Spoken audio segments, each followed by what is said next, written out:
Well, there's no question that the Israelis, like a number of military experts, understand that any potential U.S. military invasion of Kharg Island would carry tremendous risks for U.S. personnel who would be involved. One Israeli source telling us that there is concern that should U.S. Marines take control of Kharg Island, that Iran could immediately retaliate using a variety of weapons at its disposal, including shoulder-fired missiles and drones. Keep in mind that Kharg Island is only about 20 miles away from the Iranian mainland, and this source also said that the hope is that they won't take that risk and that they will instead fire at the oil fields, but that there's simply no way to know. And this comes, of course, as Israeli officials are monitoring very closely to see which track President Trump is going to follow here. Is he going to follow the military track as he is building up this force of Marines and airborne 82nd Airborne troops as well, or is he going to pursue this diplomatic track that could potentially see U.S. and Iranian officials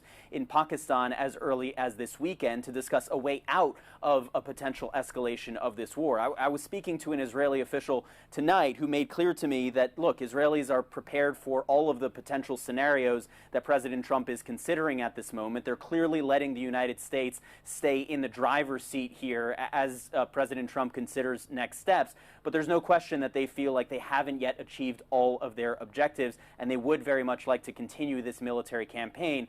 But they are open to a diplomatic pathway if, and that's a big if those objectives can be achieved at the negotiating table as well.